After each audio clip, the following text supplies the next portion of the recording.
Bonjour à tous, nous allons étudier aujourd'hui quelle est l'articulation entre analyse qualitative de données et démarche de recherche. La première question est, y a-t-il des démarches de recherche qui excluent de façon radicale la possibilité d'une analyse qualitative? Pour ce qui concerne les sciences humaines et sociales, la réponse est non. La démarche de recherche, quelle qu'elle soit, permet toujours d'envisager une analyse de données qualitatives. Cependant, qu'est-ce qui peut influencer ou empêcher de choisir une analyse qualitative? La question de recherche posée, l'hypothèse ou encore le fait de ne pas avoir recueilli de données qualitatives.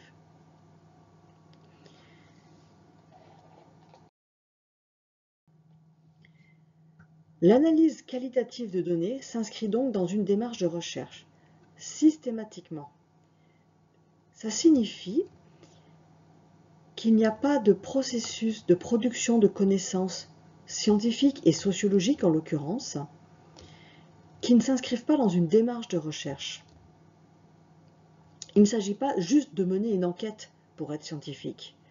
La science s'inscrit tout d'abord dans une première étape qui s'intitule la construction de l'objet scientifique et qui permet de décider, après revue de la littérature, après exploration de terrain, qui permet de décider donc de la question de recherche et de l'hypothèse.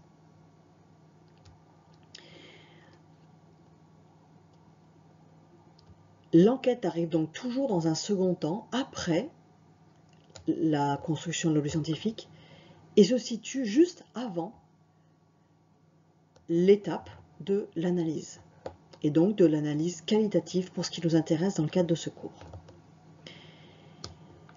L'analyse qualitative de données peut s'inscrire aussi bien, premier point de la diapo, dans une démarche hypothético-déductive que dans une démarche inductive, voire même dans une démarche itérative.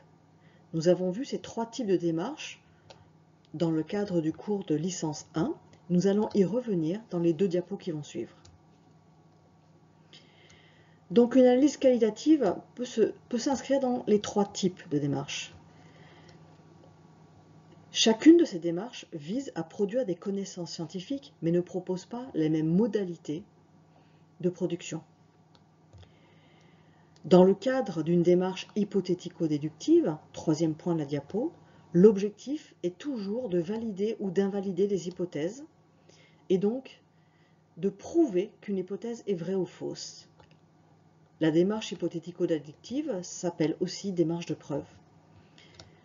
L'objectif de la démarche inductive, lui, n'est pas de valider ou invalider des hypothèses, mais plutôt d'en créer, d'en imaginer, ou plutôt par l'analyse d'en produire. Il ne s'agit pas d'imaginer, mais par l'analyse d'en produire. Également de pouvoir produire des théories consistantes. Cette démarche-là, donc, est avant tout une démarche qui permet de découvrir et d'explorer. L'objet scientifique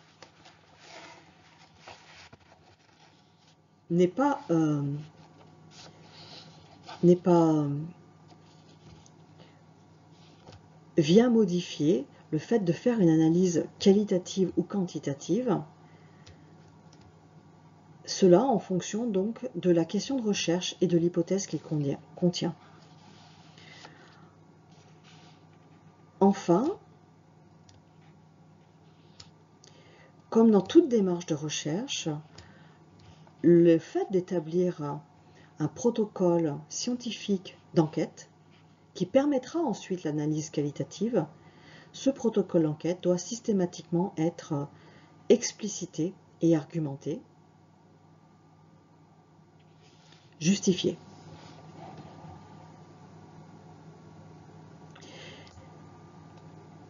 Enfin, dernière étape, avant de démarrer l'analyse, une fois que l'enquête est faite, il faut aussi prévoir un modèle d'analyse et le détailler suffisamment et aussi le justifier.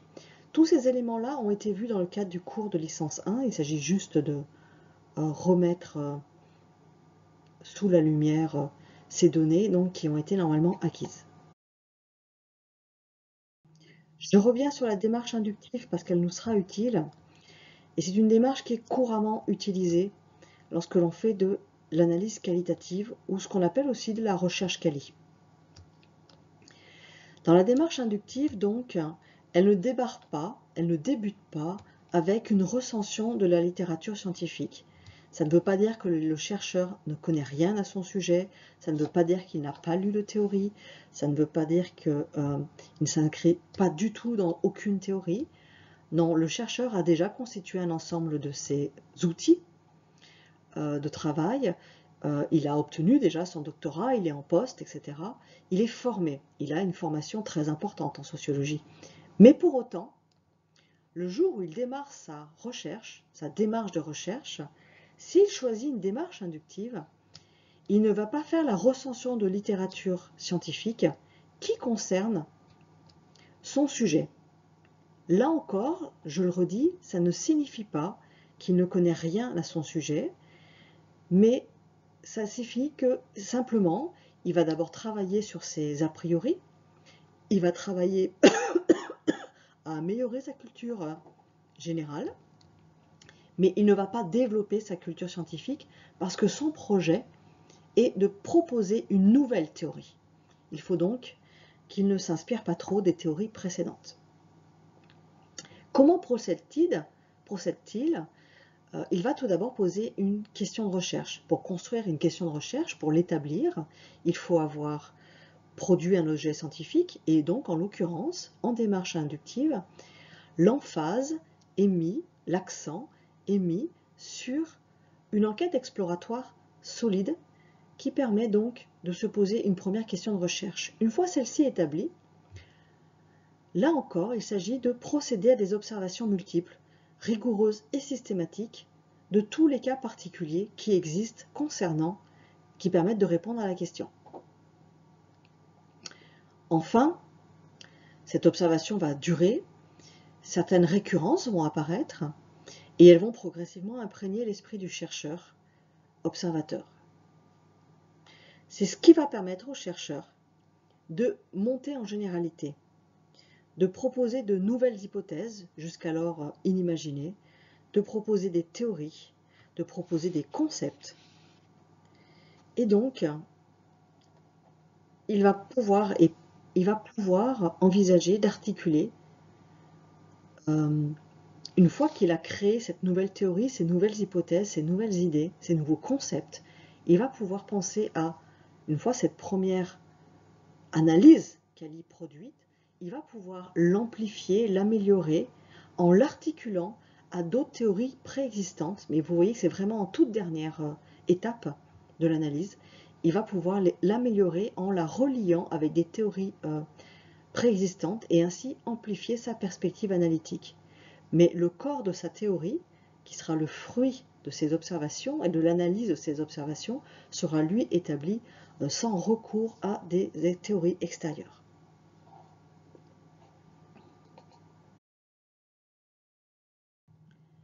La démarche hypothético-déductive. Alors, à l'inverse, elle s'appuie largement au moment de la construction de l'objet scientifique et donc de la production de la question de recherche et de l'hypothèse. Elle s'appuie très très largement sur un état des lieux des connaissances théoriques. Il s'agit donc de procéder à la lecture de tout ce que les chercheurs et la science ont préalablement établi comme résultat sur le sujet qui nous intéresse ou sur des sujets connexes, de manière à pouvoir choisir une ou plusieurs hypothèses qu'il s'agira de vérifier ou au contraire d'invalider. Une fois les hypothèses posées, donc une fois l'objet scientifique construit, la collecte de données, l'enquête va pouvoir démarrer. Il va bien sûr d'abord y avoir un protocole d'enquête à établir, puis donc le recueil des données empiriques, puis le traitement de ces données empiriques. Le traitement de ce matériau va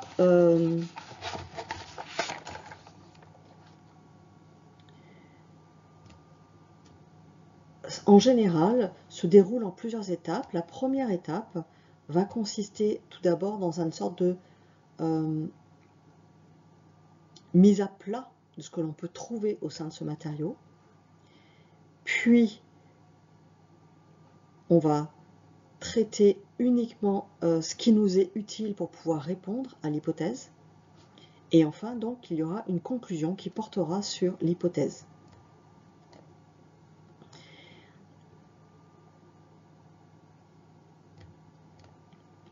L'articulation à d'autres contenus théoriques et l'amplification de la théorie de la perspective analytique par cette articulation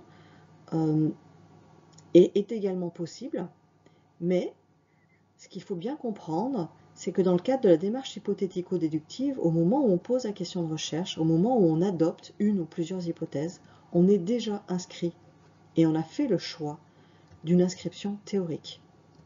Autrement dit, l'inscription théorique va être au cœur de la colonne vertébrale de cette démarche de recherche et elle va, on va dire, structurer à la fois l'analyse, à la fois le recueil de données, à la fois la construction de l'objet scientifique, jusqu'au bout, et c'est seulement tout en fin de production des résultats que l'analyse peut être amplifiée par d'autres théories.